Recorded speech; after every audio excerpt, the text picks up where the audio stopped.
ثانی گل پلازا کی تحقیقات کے لیے کمیٹی بنا دی ہے۔ اب سندھ کے ہر بازار میں فائر آڈٹ ہوگا۔ سانگھڑ میں وزیر اعلیٰ سندھ نے بتایا۔ مراد علی شاہ نے میڈیا سے گفتگو کرتے ہوئے کہا کہ حفاظتی اقدامات نہ ہونے کی کارروائی کی ذمہ داران کو سزا کے طور پر ہٹا دیا گیا۔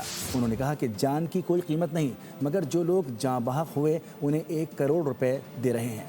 سب دکانداروں کو متبادل دکان اور رقم فراہم کریں گے۔ ڈیفنس کے ہیڈ ان کے جو باقی لوگ تھے ان سب کو وہاں سے برطرف کیا ہے، ہٹایا ہے۔ اس کے ساتھ ساتھ فائر بریگیڈ کے عملے میں جو ڈیلیز ہوئی ہیں، پانی کی ترسیل میں تھوڑی پراپر طریقے سے نہیں ہوئی تھی، ان کو بھی سزا دی ہے۔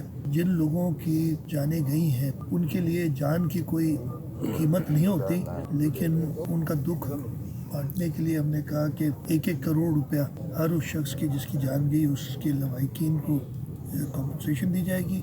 اس کے ساتھ ساتھ جو تقریباً 1200 کے قریب وہاں دکانیں تھیں، تو ہم نے فوراً 5 لاکھ روپے فی دکاندار دیے ہیں تاکہ وہ اپنا کچن کا خرچہ چلا سکیں۔ اس کے ساتھ ساتھ کراچی چیمبر کے ساتھ مل کے آپ ہمیں ایمانداری سے اسیسمنٹ کر کے دیں کہ کتنا مال کس کا ضائع ہوا ہے، اس کی قیمت۔ ہم نے پہلے بھی وہ پیسے دیے ہیں، جیسے میں نے بتایا ان تینوں واقعات میں، اور اس دفعے بھی ہم